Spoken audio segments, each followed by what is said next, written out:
सोबत असेल जाणीव। रोखोक बातम्यांसाठी पाहत राहा जाणीव मराठी। होऊ दे जाणीव।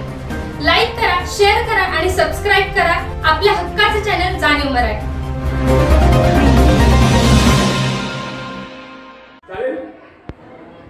शुरुआत अगस्त होके गया। आजादी की लड़ाई खत्म हुई 15 अगस्त 1947 को, जब देश आजाद हुआ। हम लोग शुरुआत कहां से करेंगे? हमें गुलाम किसने बनाया था? अंग्रेजों ने, जिनको हम ब्रिटिश कहते हैं, इन्होंने बनाया था। कितने साल के लिए? 150-200 साल कह सकते हैं। इतना उन्होंने हमको गुलाम बनाया। आपने कई लोगों ने सुना होगा कि हमारे देश को पहले सोने की चिड़िया कहते थे, बरोबर है? असर काम बनाए, ऐसा क्यों कहते थे कि हम सोने की चिड़िया है?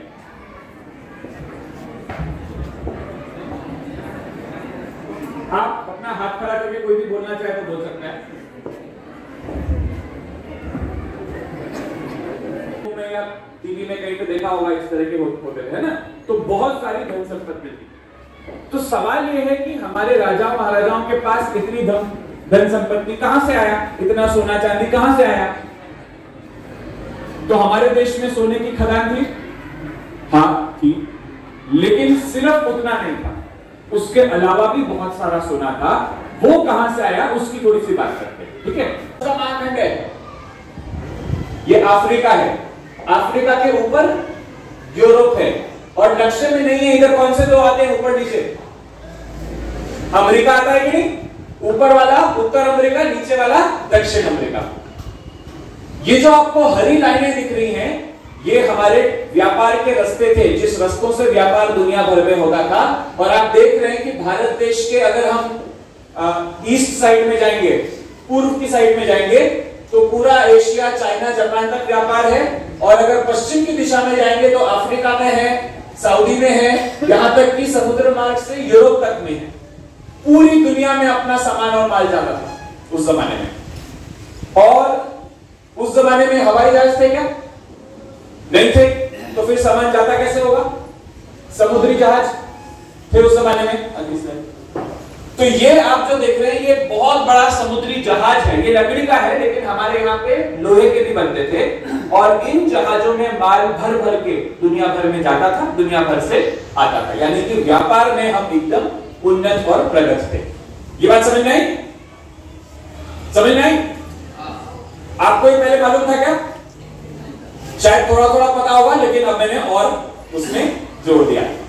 अब ये देखिए, हमारा एक इलाका है हमारे देश का जिसको बंगाल कहते हैं। आज हम जानते हैं अपना एक राज्य है पश्चिम बंगाल, लेकिन उस जमाने में आज जिसको हम बांग्लादेश कहते हैं और उस जमाने का पश्चिम बंगाल, सब एक ही इलाका था, उसको बंगाल कहते थे। अकेले बंगाल में इस तरह के बड़े समुद्री जहाज कितने बनते थे? हॉलैंड यानी आज अगर दुनिया के सबसे अमीर 5 देशों, म्हणजे त्या काळात जे लुटलं उसको अगर आज हम कैलकुलेट करेंगे तो आज के हिसाब से ये आंकड़ा आता है 45 लाख कोटी। किती शून्य असतात लाख कोटी मध्ये? माहिती आहे का? लाखामध्ये किती असतात? 5 आणि कोटी मध्ये 7। मग लाख कोटी मध्ये किती असेल? 5 आणि 7 किती झालं? 12।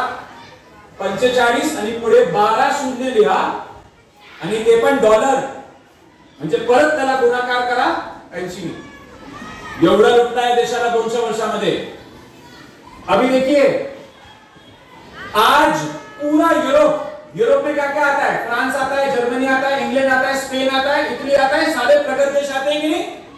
वो सारे देशों को मिला लीजिए, उसमें अमेरिका को भी मिला लीजिए, उनके पास कुल मिला के कितनी संपत्ति है? 37 लाख कोटी डॉलर। और हमें कितना लूटा? कितना लूटा? 45 लाख कोटी। तो ये देख के आपको क्या समझना है? ये देश अमीर है कि नहीं आज? अमीर क्यों है? क्योंकि उन्होंने टन टन टन टन टन टन टन टन टन टन टन टन जी केम आटा चक्की माझी दळणाची कटकट मिटली। टन टन टन टन टन टन टन टन टन टन टन टन। गहू, ज्वारी, बाजरी, millet spices, cereals, grind everything here. GChem आटा चक्की। टन टन टन टन टन टन टन टन टन टन टन टन। GChem आटा चक्की आता सर्व धान्य दळा घरच्या घरी। अनंत ट्रेडिंग कॉर्पोरेशन, शाही मस्जिद जवळ, राजपथ, सातारा। टन टन टन टन टन टन टन टन टन टन टन टन। नाना साहेब पेशवे, हाँ थोड़ा बताया, ठीक है। लेकिन इनसे भी पहले, क्योंकि इनका काल था 1840-50, बरोबर है। हम बात कर रहे हैं 1760, 1770, 1780, 1790 का जो दशक था वो अभी से। तो हमारे देश में आज हम जिसको कर्नाटक राज्य कहते हैं, वहां पर उस जमाने में मैसूर राज्य था, टीपू सुल्तान, ठीक है। और मैसूर राज्य शुरू हुआ था हैदर अली और आगे उसको चलाया टीपू सुल्तान ने। टीपू सुल्तान का नाम सुना है आपने? किस किसने सुना है? हाथ उठा के बताइए मेरे को, टीपू सुल्तान का नाम किस किसने सुना है? बस 4 लोगों ने सुना है। पीछे भी मेरे को 3-4 हाथ दिख रहे हैं, ठीक है। मैं आपको टीपू सुल्तान की कहानी सुनाता हूं। हैदर अली और टीपू सुल्तान अंग्रेजों के सख्त खिलाफ थे, क्योंकि ये जो 4 किस्म की लूट बताई ना मैंने, ये हैदर अली को और टीपू सुल्तान को समझ में आ गई थी उसी जमाने में। तो ये लड़ रहे थे। कितनी लड़ाइयां हुई? 4 लड़ाइयां हुई। कितनी? 4 लड़ाई में से 3 लड़ाई अंग्रेज हार गए, क्योंकि टीपू सुल्तान ने उस जमाने में 1770 और 80 के जमाने में मिसाइल, तो मला माहिती मिसाइल क्या है, मिसाइल का आविष्कार कर लिया था। मिसाइल पहले भी होते थे, रॉकेट पहले होते थे, लेकिन उसको जंग के मैदान में, युद्ध भूमि में उसका इस्तेमाल पहली बार दुनिया में टीपू सुल्तान ने किया। और जब उसने मिसाइल का इस्तेमाल किया तो अंग्रेजों की जो फौज थी उसके चिथड़े उड़ा दिए। खौफ था, दहशत था अंग्रेजों के मन में टीपू सुल्तान के खिलाफ। इसलिए टीपू सुल्तान को शेरे मैसूर टीपू सुल्तान कहते हैं। आखिरी जो जंग हुई, चौथी जंग, उसमें टीपू सुल्तान हार गए। क्यों? क्योंकि टीपू सुल्तान जो है सिर्फ ब्रिटिश फोर्स का सामना नहीं कर रहे थे, उनके सामने 1 नहीं, 2 नहीं, 3 दुश्मन। आप सोचिए, टीपू सुल्तान लड़ रहे हैं 3 दुश्मनों से। कौन कौन थे ये 3 दुश्मन? पहला दुश्मन कौन था? अंग्रेज। दूसरा दुश्मन था बाजू का, निजाम का साम्राज्य। निजामशाही माहिती तुम्हाला? आपल्याकडे निजामशाही होती अंग्रेजों की। दूसरी किसकी थी? निजाम की। और तीसरी सेना थी पेशवा। ये तीनों लोगों ने मिलकर टीपू सुल्तान पे हमला किया और टीपू सुल्तान का जो दरबार था उसमें के एक आदमी ने भी दगा कर दिया और धोखे से अंग्रेजों को महल के अंदर घुसा दिया। अब टीपू सुल्तान के पास 2 पर्याय। पहला, वो खुफिया रास्ते से कहीं बाहर चले जाएं, ठीक है, और अंग्रेजों के साथ माफी मांग ले और सुलह कर ले, संधि कर ले। दूसरा रास्ता है कि वो अंग्रेजों के खिलाफ लड़े। टीपू सुल्तान ने क्या चुना? पहला कि दूसरा? दूसरा, लड़े। मालूम टीपू सुल्तान क्या बोले? वो ये बोले कि अगर मैं आज अपनी जान बचा के भाग जाता हूं तो शायद 4-5 साल और जी लूंगा, लेकिन मैं गुलाम की तरह जीना पसंद नहीं करता। अंग्रेजों का हिंदुस्तान में, भारत देश में कोई जगह नहीं है और मैं उनसे लड़ते लड़ते शहीद होऊंगा।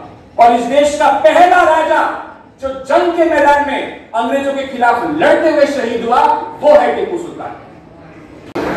विद्यार्थी मित्रांनो, फक्त 2 मिनिटात आपण आभार देऊन काय समजते। एकंदरीत आज आपण जे ऋषभ सरांना ऐकलं याच्यावर आपल्याला म्हणजे मला एक कैफी आजमियांचा एक शेर आठवतो, तो मी दोष सांगतो। दिल में अगर मोहब्बत ए वतन है तो एक रहो, दिल में अगर मोहब्बत ए वतन है तो एक रहो, अगर निखारना है इस चमन को तो छोड़ो नफरत की घाटी, और सब हाथ में हात मिलाकर एक रहो. आजच्या या विवेक जागर व्याख्यानमालासाठी सर्व भक्तांनी आपल्या शाळेचे मुख्याध्यापक BN माने सर, ज्यांना म्हणजे आम्ही बसल्या बसल्या एक शब्द टाकला की सर असं असं आम्ही नियोजन करतोय. आतापर्यंत त्यांनी दिलेली साथ अशीच आहे, आपण शब्द टाकतो आणि त्यांनी काही विचार करता येस म्हणतात. आजही त्यांनी तेच केलं. त्यासाठी सर्वप्रथम मी आमच्या संघटनेतर्फे त्यांचा आभार मानतो. ऋषभ सर एक सांगू इच्छित, परवा म्हणजे आज या मुलाची टेस्ट होती, टेस्ट सोडून त्यांनी ती पोस्टपोन करून ती सोमवारी घेतलेली आहे. म्हणजे एवढं हे सरांचं, म्हणून मी विशेष आभार BN माने सरांचा मानतो. त्याच पद्धतीनं आपल्या सुमधुर आवाजात असं सूत्रसंचलन करणाऱ्या आपल्या माने मॅडम यांचेही मी आभार मानतो. त्याच पद्धतीनं आमचे DM भोसले सर इथं उपस्थित राहिले, बोधे सर असतील, सीताराम अण्णा असतील, आणि सर्वात महत्वाचं तुम्ही विद्यार्थी मित्रांनो, आपण या ठिकाणी आमच्यासाठी उपस्थित राहिला आपली आमच्या संघटनेच्या वतीने आभार मानतो. आणि ही विवेक जागर व्याख्यानमालेचं प्रथम पुष्प संपन्न झाला असं जाहीर करतो. धन्यवाद.